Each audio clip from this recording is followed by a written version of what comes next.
बिस्मिल्लाहिर्रहमानिर्रहीम।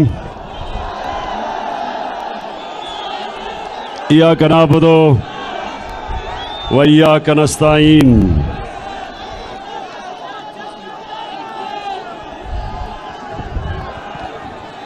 महमूद खान, वज़ीर आला पख्तूनख्वा, मैं सबसे पहले आज आपसे अपील करता हूं कि एक बड़ा स्टेडियम बनाए दीर के लोगों के लिए। मुझे ये दरख्तों पे लोग, छतों पे लोग, सारी जगह लोग जो खड़े हैं, मुझे पता है पहाड़ी इलाका है, पता है पहाड़ी इलाका है, लेकिन कोई ना कोई जगह ढूंढ के पहाड़ी के ऊपर बुलडोजर चला के एक बड़ा सा स्टेडियम बनाएं ताकि नौजवान खेल सके। यहाँ हमारी पॉलिसी है कि अपने नौजवानों के लिए सारे पाकिस्तान में ग्राउंडें बनाई जाएं, खेलों की ग्राउंडें बनाई जाएं और कम से कम हर बड़े शहर में 2 या 3 बड़े स्टेडियम बनाए जाएं ताकि हमारी नौजवान आबादी खेल भी सके, क्रिकेटर्स निकल सके, हॉकी प्लेयर निकल सके और तहरीक इंसाफ अपने जलसे भी कर सके। अच्छा जी, दीर के और सारे मुझे नौजवान नजर आ रहे हैं, थोड़े से मेरी तरह के बुजुर्ग भी नजर आ रहे हैं, बच्चे भी नजर आ रहे हैं। मैंने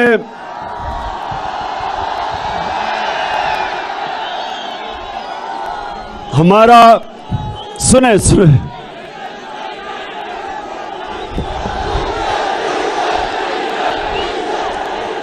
सुने वो दिल के जिसका मैंने दीर सुनो, हमने हमारा प्रोग्राम इधर जलसे का 4:30 बजे थे, हमने यहां 4:30 बजे आना था, लेकिन यहां से खबर आई कि 2:30 बजे ही सारी ग्राउंड फुल हो गई है। तो ये एक अल्लाह का करम है कि दोपहर की गर्मी और सारी ग्राउंड भरी हुई और लोग जुड़े खड़े, ये शो करता है, ये इससे वाज़ेह होता है कि सारा पाकिस्तान आज एक आवाज लगा रहा है कि इंपोर्टेड हुकूमत नामंजूर, इंपोर्टेड हुकूमत। अब नौजवानों सुनना मेरे से, आपको पहले बता दूं कि ये साजिश थी क्या। गौर से सुनना, आगे चुप सुनना, क्योंकि मेरा काम है अपने पाकिस्तानियों को शऊर देना, अपने मुल्क को इसकी दिफा के लिए,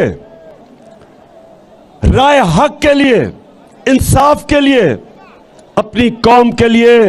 मैं चाहता हूं कि हमारा नौजवान अपनी कौम के लिए खड़ा हो और कभी किसी की गुलामी कबूल ना करे। हम नौजवानों, ये जब पाकिस्तान बना था, मेरे वालिदैन उन्होंने तहरीक पाकिस्तान में शिरकत की थी और सबको पता है कि जो तहरीक इंसाफ का जो मंशूर था, वो तहरीक पाकिस्तान और करारदाद पाकिस्तान से हमने लिया था। तो पाकिस्तान बनने का नारा था, जिस तरह भी कहा गया कि पाकिस्तान का मतलब क्या, मेरा तेरा रिश्ता क्या, यानी बलोचिस्तान, पुराना कबाली इलाका, पख्तूनख्वा, पंजाब, सिंध, हमारा रिश्ता ला इलाहा इल्लल्लाह है। ये हमें इकट्ठा रखता है, ये सारे पाकिस्तान को इकट्ठा रखता है। जो मुसलमान हिंदुस्तान में थे और जो पाकिस्तान नहीं आ सकते थे, उन्होंने भी पाकिस्तान को वोट दी, क्योंकि वो भी उनका हमारे से रिश्ता था, ला इलाहा इल्लल्लाह। तो नौजवानों, ला इलाहा इल्लल्लाह का दावा करना एक बड़ा बोझ है, आसान नहीं है। जब आप अल्लाह को कहते हैं कि अल्लाह तेरे सिवा मैं किसी के सामने नहीं झुकूंगा, नौजवानों, ये बड़ा दावा है। ये एक छोटे इंसान को बड़ा इंसान बना देता है, इंसान में गैरत दे देता है, इंसान को पर लगा देता है, इकबाल का शाहीन बन जाता है। एक इंसान जो जमीन पे रींग रहा होता है, ला इलाहा इल्लल्लाह जब उसके दिल में आता है तो वो परवाज कर जाता है। तो इसलिए, और नौजवानों ये गौर से मेरी बात सुने, वो पाकिस्तानी हूं जिसने सारी दुनिया देखी है। इस नतीजे पे शुरू में नहीं मैं आया, मैं अपने तजर्बे से इस फैसले पे आया हूं कि जब तक हम अपने नजरिए पे नहीं उतरेंगे, जब तक पाकिस्तान जिस नजरिए पे ये बना था, हम वापस उस नजरिए पे नहीं जाएंगे, हम कभी वो कौम नहीं बन सकते जो इलामा इकबाल की ख्वाब थी। इस्लामी फलाही रियासत, एक मिसाली रियासत जिसके लिए हमारे अजीम लीडर कायदे आजम ने जद्दोजहद की थी। इसलिए ये जो अमरीकी साजिश और अमरीकी साजिश के साथ इस्राएली और हिंदुस्तान की साजिश, इन तीनों ने मिलकर साजिश की। इन्होंने मिलकर बूट पॉलिश करने वाला चेरी ब्लॉसम शहबाज शरीफ को हमारे पर मुसल्लत किया। उसको इसलिए नहीं लेके आए कि उसमें कोई काबिलियत थी, उसको इसलिए लेके आए कि जो हुक्म इसके आका करेंगे, जिनके ये बूट पॉलिश करता है, ये सारे हुक्म मानेगा। और पहला आपके सामने जो इसने हुक्म लिया IMF से, जिसके पीछे अमेरिका, पहला हुक्म लिया कि इस मुल्क में वो महंगाई की जो इस मुल्क की तारीख में जिसमें भी इंसानियत हो वो कभी नहीं कर सकता था। 60 रुपए कीमत बढ़ा दी पेट्रोल की, और फजल रहमान की भी 60% कीमत बढ़ा दी।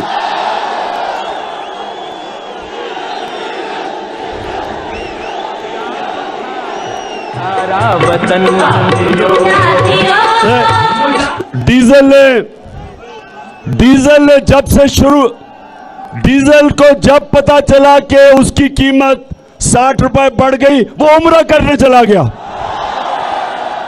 उसने कहा पाकिस्तान से भागो।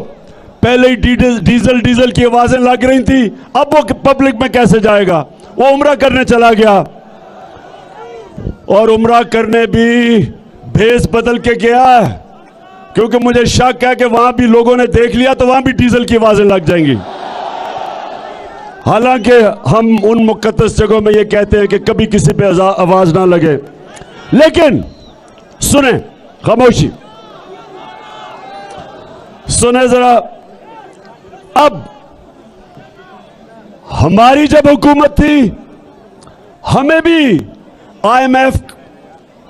IMF ने जोर लगाया कि डीजल और पेट्रोल बढ़ा दो, बिजली बढ़ा दो, हमारे ऊपर भी प्रेशर था। लेकिन इमरान खान का जीना मरना पाकिस्तान में है, और उसके दिल में ला इलाहा इल्लल्लाह है, वो किसी के सामने नहीं झुकता। किसी से खौफजदा नहीं। जो मैं चाहता हूं, नौजवानों, मैं चाहता हूं आप सब ये हो, कभी आपने किसी के सामने नहीं झुकना, क्योंकि ये शिर्क है। ला इलाहा इल्लल्लाह आपको गैरत देता है। और जब IMF ने हमारे ऊपर प्रेशर डाला तो हमें कहा कि 10 रुपए पेट्रोल की और फजल रहमान की कीमत बढ़ा दो, तो हमने 10 रुपए पेट्रोल और फजल रहमान की कीमत कम कर दी और बिजली की कीमत 4 रुपए यूनिट कम की। हमने क्यों की? क्योंकि हमें पता था कि आलमी महंगाई है, सारी दुनिया में महंगाई आई हुई है, तो हम अपने लोगों को इस महंगाई से बचाएं। हमने और जगह से पैसे खींचे, हमने कोशिश की कि और जगह से अपना पेट काट के कम से कम हम अपने लोगों के ऊपर डीजल और पेट्रोल का इसलिए बोझ ना डालें, क्योंकि जब डीजल, पेट्रोल और बिजली जब ये महंगे होते हैं तो सारी चीजें महंगी हो जाती हैं, घरों में मुश्किल पड़ जाती है। तनख्वाहदार तबके का महीने का खर्चा वो निकाल नहीं सकता अपनी तनख्वाहों से, गरीब हो जाता है। जो रिक्शा चलाता है, जो मजदूरी करता है, जब वो तंदूर पे जाता है तो गैस से रोटी नान बनता है, तो वो सारी चीजें महंगी हो जाती है। आपकी ट्रांसपोर्ट महंगी हो जाती है, स्कूल की फीस महंगी हो जाती है। इसलिए हमने रोका हुआ था अपने लोगों को बचाने के लिए, और हम कोशिश कर रहे थे कि अपने मुल्क की दौलत में इजाफा करें। हम कोशिश कर रहे थे कि अपने मुल्क की दौलत में इजाफा और मुल्क की आमदनी में इजाफा हो, ताकि हम कहीं और से पैसे जमा करके लोगों का बोझ कम करें। हमने अपने दौर में, दीर के लोगों ये सुन लो, पाकिस्तान की तारीख में सबसे ज्यादा पैसा इकट्ठा किया, सबसे ज्यादा टैक्स इकट्ठा किया। वो टैक्स की वजह से हमने कोशिश की कि उसमें से टैक्स जाए आपके ऊपर, पेट्रोल और डीजल की कीमत कम रहे आपको बचाने के लिए। तो आमदनी उठाई, पाकिस्तान में 6% हमारी आमदनी में इजाफा हुआ। अपनी ये जरा सुने, हमारे दौर में हम जब आए थे 1680 औसत आमदनी थी। हमारे 3.5 साल के बाद 26,000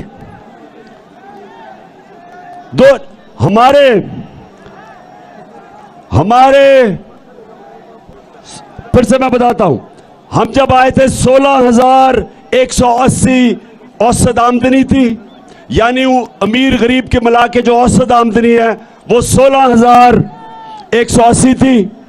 हमारे 3.5 साल के बाद 26,300 औसत आमदनी हुई, 62% ऊपर गई, 62% ऊपर गई। कौम की दौलत की बढ़ाने की कोशिश की और उधर से फिर टैक्स ज्यादा इकट्ठे किए और उससे कोशिश की कि अवाम के ऊपर बोझ कम हो।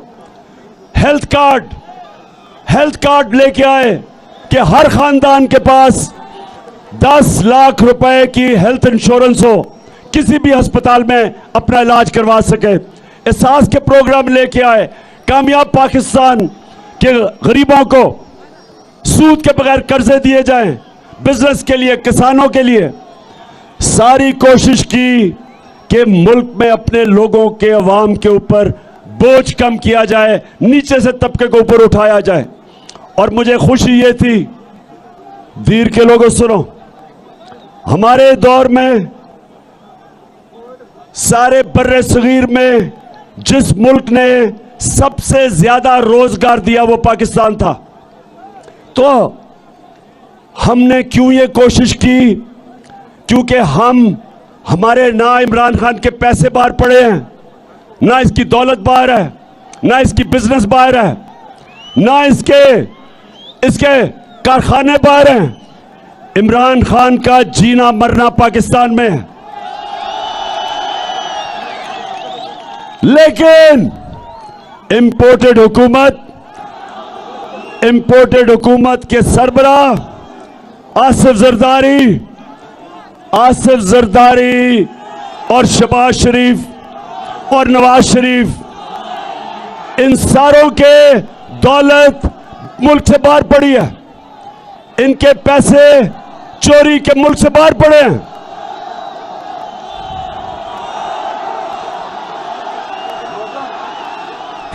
जो लोहे अदल पे लिखा है हम देखेंगे,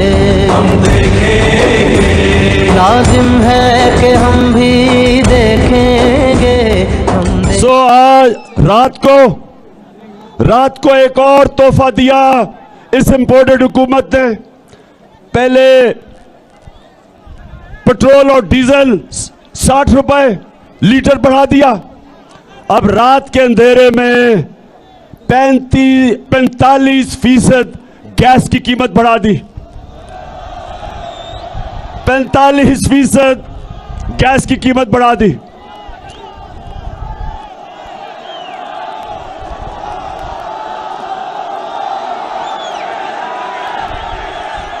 सितम के कोहे गरा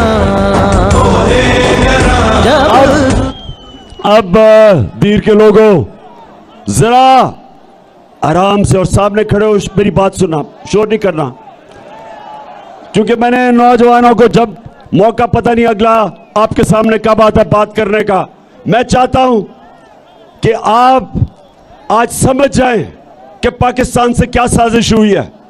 एक गवर्नमेंट जो अच्छी भली चल रही थी, जो हर तरह रिकॉर्ड एक्सपोर्ट, आमदनी ऊपर तब जाती है जब आपकी एक्सपोर्ट्स बढ़ती हैं। रिकॉर्ड एक्सपोर्ट्स थी हमारी। मई के महीने में, पिछले महीने जब से इंपोर्टेड आई है, 10% हमारी एक्सपोर्ट्स नीचे गई हैं। हमारा टैक्स कलेक्शन रिकॉर्ड, हमारी 5 फसलों में 2 साल रिकॉर्ड हमारी फसलें बढ़ी, प्रोडक्शन हुई। हमारी आईटी जो टेक्नोलॉजी जो हमारा मुस्तकबिल है, उसमें हमने 75% इंक्रीज की, वो बढ़ी। तो मैं अब आपके सामने पूछता हूं कि ये गवर्नमेंट गिराई क्यों? जब ये नून लीग और पीपल्स पार्टी की गवर्नमेंट्स गिरती थी, करप्शन पे गिरती थी, करप्शन पे निकाली जाती थी। ये गवर्नमेंट को इन्होंने कहा कि हमने महंगाई के ऊपर गिराई है। ये बिलावल भुट्टो मार्च, उसने कोई मार्च की इस्लामाबाद, महंगाई मार्च, तो वो महंगाई और ये 30 दिन में जो महंगाई हुई है, जो हमारे 3.5 साल में सारी कौम के सामने है, ये महंगाई की वजह से गवर्नमेंट नहीं गिराई गई। ये गवर्नमेंट साजिश के तहत गिराई गई ताकि ये अमेरिका के पुतलों को ऊपर बैठाया जाए। जो हिंदुस्तान से शरीफ खानदान के ताल्लुकात हैं, ये उनके लोग यहां लाए जाएं। जो कि इस्राइल में पहली दफा पाकिस्तान के लोग भेजे हैं, जिसमें एक सरकारी इदारे में काम करता है वो भी गया है। ये सारी कोशिश ये है कि जो एजेंडा हिंदुस्तान, इस्राइल और अमेरिका का है, वो पाकिस्तान पे नाफिज किया जाए और पाकिस्तान को एक गुलाम बनाया जाए। इसलिए नौजवानों, मैं आप सबके पास आया हूं। आपने सबने मेरे साथ चलना है। हमने किसी सूरत ये गुलामी तस्लीम नहीं करनी।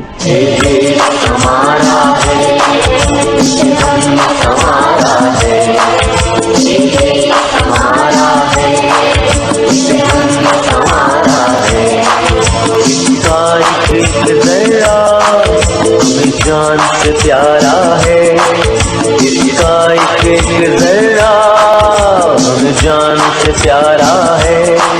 ये देश हमारा है। मैं सुनो जरा, खामोशी।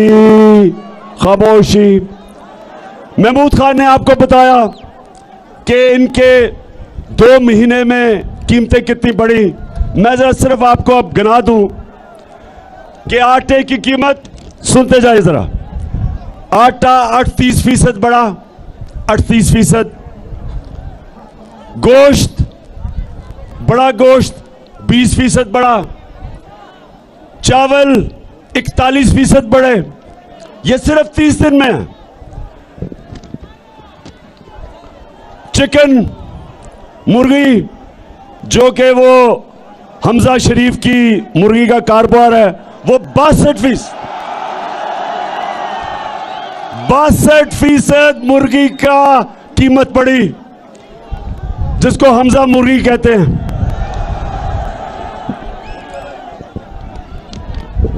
घी, तेल, घी 50% बढ़ा। दालें, मसरूर की और दूसरी 21 और 22% बढ़ी। ये आम आदमी खाता है, ये आम आदमी के ऊपर बोझ पड़ रहा है।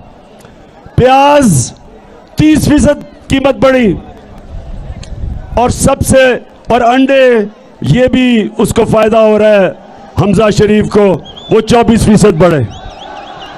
तो मैं ये अच्छा सुने, अच्छा अभी शहबाज शरीफ आज आपने सुने तो से सुने,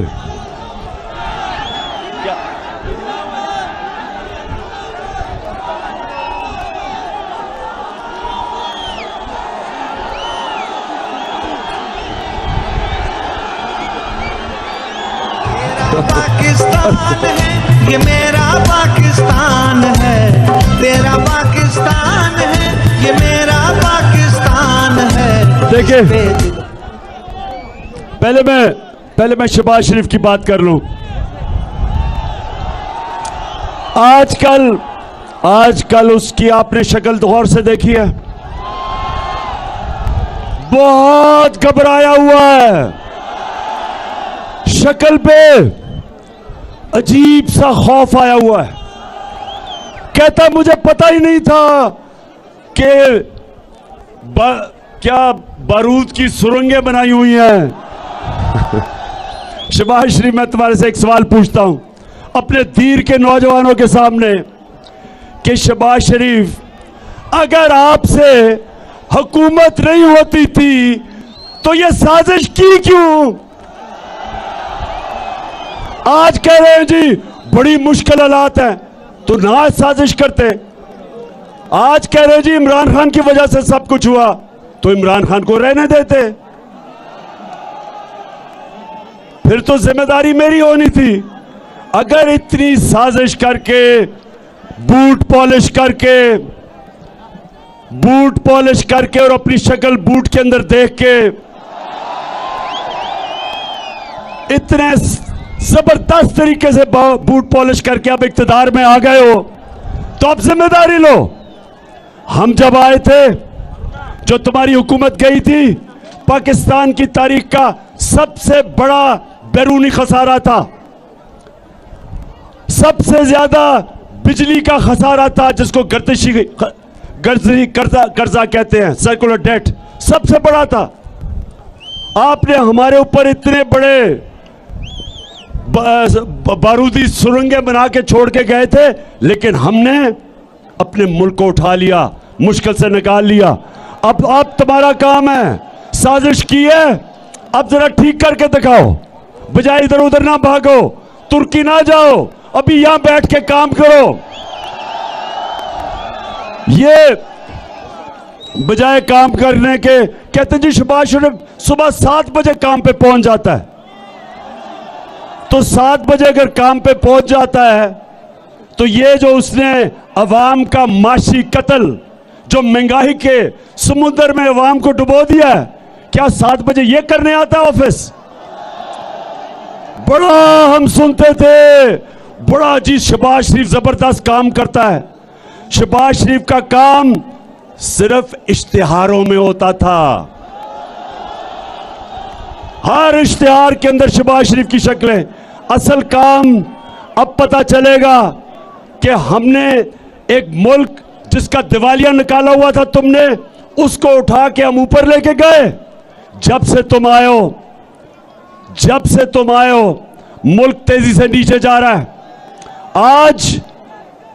आज जो बाहर के इदारे हैं जो मुल्क की माशियत के ऊपर बात करते हैं, ब्लूमबर्ग, मूडीज, जिसने पाकिस्तान की क्रेडिट रेटिंग माइनस कर दी है, आज वो इदारे कह रहे हैं कि पाकिस्तान की माशियत एक नीचे जा रही है तेजी से।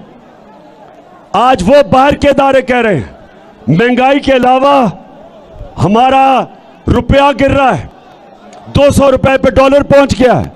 हमारा जो फॉरेन एक्सचेंज रिजर्व्स जिसकी वजह से रुपए को रखते हैं वो नीचे गिर गए हैं। आज जो हमारी माशियत है वो उधर जा रही है कि मुल्क को खतरा है। हमने जो नेशनल सिक्योरिटी पॉलिसी बनाई थी पहली दफा पाकिस्तान में, उसने कहा उसके मुताबिक सारों से जब हमने बात करके बनाई थी तो उस पॉलिसी के मुताबिक सिर्फ फौज मुल्क को नहीं हिफाजत कर सकती जब तक आपकी माशियत भी मजबूत ना हो। यह नेशनल सिक्योरिटी का इशू है। जिस तरह माशियत कमजोर होगी हमारी सिक्योरिटी कमजोर होगी। जिस तरह सोवियत यूनियन की मिसाल है कि सोवियत यूनियन दुनिया की सबसे ताकतवर अमेरिका के साथ फौज थी, लेकिन जब उसकी माशियत गई तो वो टूट गया। हमारे सामने लेबनान, दुबई की जगह एक वक्त पे सारे दुनिया लेबनान जाती थी दुबई की जगह।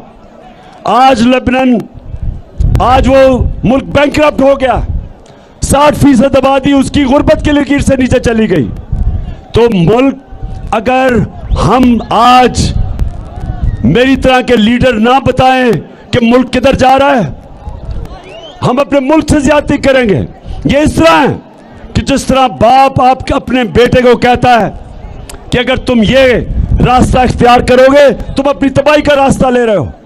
हमारा भी काम है ये बताना कि जो ये इंपोर्टेड हुकूमत एक साजिश के जरिए इस मुल्क पर मुसल्लत की गई है, ये मुल्क को तबाही की तरफ लेके जा रही है। 2 महीने के अंदर इन्होंने मुल्क की सारी माशियत भी नीचे और अवाम को भी कुचल दिया है। और इसलिए सवाल ये होता है, हम सवाल पूछते हैं अपने न्यूट्रल से कि आपका काम सिर्फ जब आपका काम मुल्क की दफा करना है, और जब पता चला कि ये मरासला आया, अमेरिकनों ने, ये डोनाल्ड लू ने हमारे एम्बेसडर को खत लिखा, और मीटिंग में नहीं, खत नहीं लिखा, मीटिंग में कहा कि इमरान खान को निकालो नहीं तो मुल्क को मुश्किलों का सामना करना पड़ेगा, और अगर तुमने इसको अदम एतमाद में निकाल दिया तो हम तुम्हें माफ कर देंगे। ये जब नेशनल सिक्योरिटी काउंसिल के अंदर रखा गया तो सारी हमारी क्यादत थी वहां, फॉरेन ऑफिस, अस्करी क्यादत, पॉलिटिकल क्यादत, सब बैठे थे। तो जब नेशनल सिक्योरिटी काउंसिल ने यह कह दिया कि मुदाखलत हुई है, बैरूनी मुदाखलत हुई है और अमेरिका की मजम्मत की गई, डिमार्च किया गया, तो फिर क्या हमारी जिनका काम है मुल्क की दिफा करना, क्या उनका काम नहीं था कि इस मुदाखलत के खिलाफ पूरी कोशिश करते, रोकते, बजाय न्यूट्रल रहने के? क्योंकि आज नुकसान तो पाकिस्तान को हो रहा है, आज हमारा मुल्क मुश्किल में है। ये साजिश के तहत जो हुकूमत आई है इसने हमारे मुल्क का मुस्तकबिल अंधेरे में कर दिया, और इसलिए एक ही रास्ता है इससे निकलने का, और वो है साफ और शफाफ इलेक्शन। कोई दूसरा रास्ता नहीं है। दीर, आप तैयार हो? इलेक्शन के लिए तैयार हो? सारा पाकिस्तान इलेक्शन के लिए तैयार है। सारा पाकिस्तान चाहता है कि ये जो बाहर से इंपोर्टेड हुकूमत जो हमारे ऊपर मुसल्लत की है। इससे सिर्फ एक तरीके से पाकिस्तान को निजात हासिल मिल सकती है कि पाकिस्तान के लोगों को फैसला करने दो कि वो किस किस्म की गवर्नमेंट चाहते हैं। ये पाकिस्तान अवाम फैसला करे, ये वॉशिंगटन या इस्राइल में या हिंदुस्तान ये हमारा फैसला ना करे मुस्तकबिल का। हाथ खड़ा करके बताएं आप इसके साथ हैं।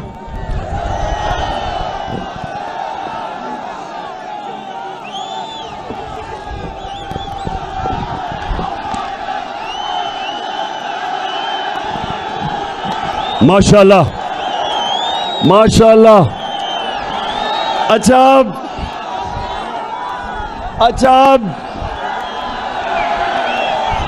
जी, सारी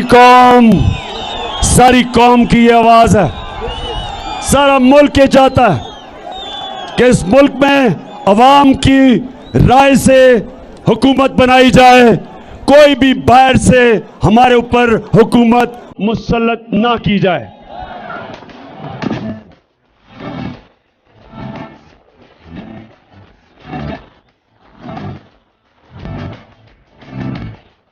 अच्छा दीर, आखिर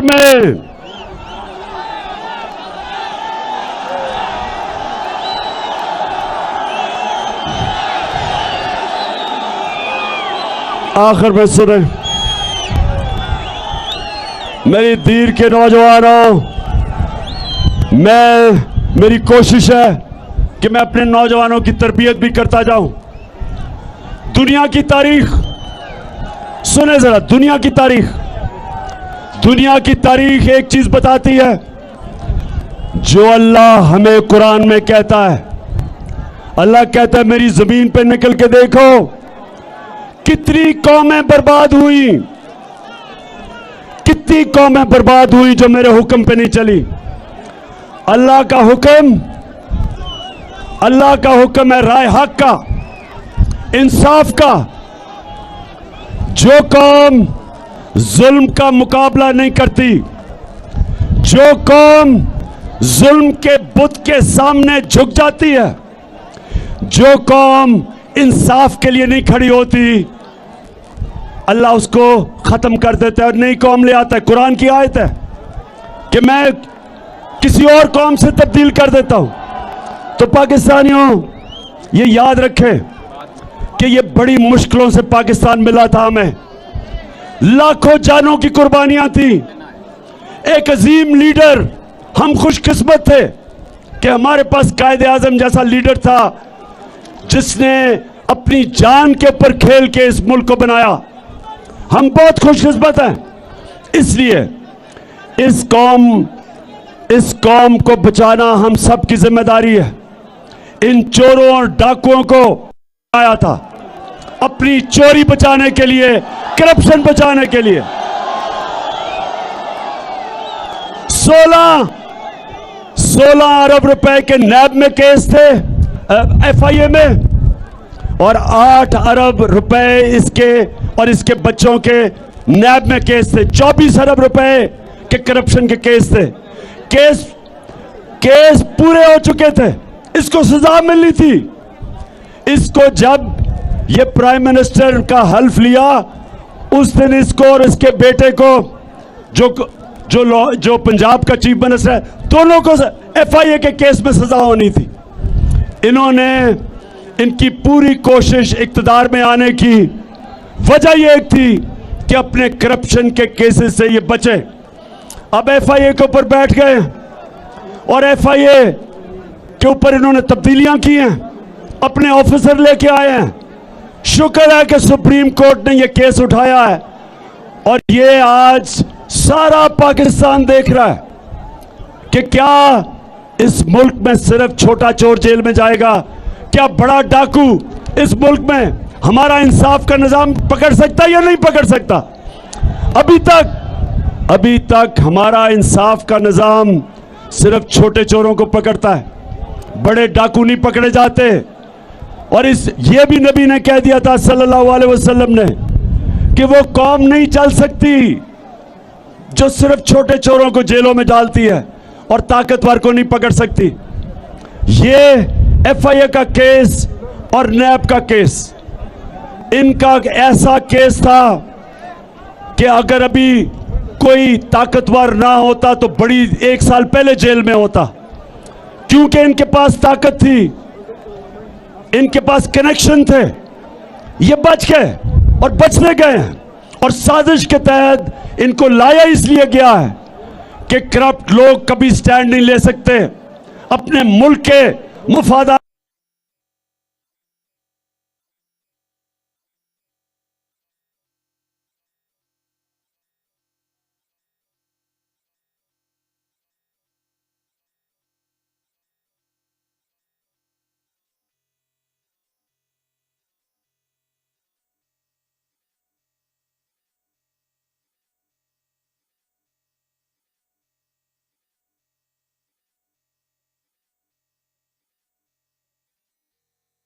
रहीम, इलेक्शन कमीशन को साथ मिला के ये धांधली की तैयारी कर रहे हैं। और तीसरी चीज, ये पूरा जुल्म, इन्होंने कभी ऐसा जुल्म नहीं देखा जो हमने 25 और 26 की रात के बीच में जो इन्होंने हमारे मुल्क में पुलिस को जिस बेदर्दी से इस्तेमाल किया, वहां औरतें थे, बच्चे थे, जिस तरह टेयर गैसिंग की, लोगों के घरों में रात को पुलिस से जा के जिस तरह औरतें और बच्चों, जिन औरतें बच्चे थे उनकी भी फिक्र, चादर और चार दीवारी की जिस तरह इन्होंने जिस तरह जुल्म किया, सारे पाकिस्तान ने देखा। अब ये कर क्या रहे हैं? पाकिस्तान में दहशत फैला रहे हैं, दहशत फैला के लोगों को डरा रहे हैं, खौफजदा कर रहे हैं कि लोग इनके सामने निकले ना। तो मेरे पाकिस्तानियों, मैं वो हमेशा कल भी बताई, आज भी कहता हूं कि कूफा के लोग जब हजरत इमाम हुसैन निकले तो कूफा के लोगों को पता था कि हजरत इमाम हुसैन राय हक पे हैं, सच्चे आदमी हैं, सबको पता था। लेकिन यजीद से डर के उन्होंने उनकी मदद नहीं की। यजीद के खौफ से, यजीद के जुल्म से डर के उन्होंने हजरत इमाम हुसैन की मदद नहीं की। हमेशा कूफा के लोग पछताए, उसके बाद लोगों को, दुनिया ने उनको बुरा भला कहा, उन्होंने अपने आप को बुरा भला कहा कि हमने क्यों नहीं हजरत इमाम हुसैन की मदद की। हर दौर में तीर के लोगों, हर दौर में यजीद होते हैं। ये हैं इस दौर के यजीद। और आपको सबको मैं आज कह रहा हूं कि सारी कौम ने, अगर आप हक और सच के साथ ना निकले और इन यजीदों से डर के, इनकी दहशत से डर के, खौफ के बुत के सामने झुक गए, तो तारीख हमें माफ नहीं करेगी, जिस तरह तारीख ने कूफा के लोगों को कभी माफ नहीं किया। आपके आने वाले नस्लें आपको माफ नहीं करेंगी। मैं अपने सारे पाकिस्तान को कह रहा हूं कि ये वक्त इनके सामने खड़ा होने का, इन डाकुओं के, चोरों के और अमरीकों के नौकरों के, इनके खिलाफ खड़ा होने का ये वक्त है। और इंशाअल्लाह मैंने ये फैसला किया है कि ये मेरे मुल्क के लिए जहाद है। हर आखिर तक जाऊंगा इनका मुकाबला करने के लिए।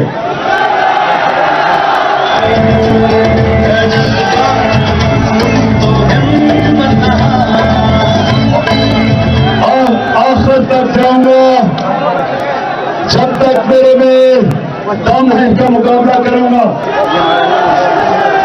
क्या आप भी सब हाथ खड़ा करके सारी जगह बताएं कि आप सब तैयार हैं?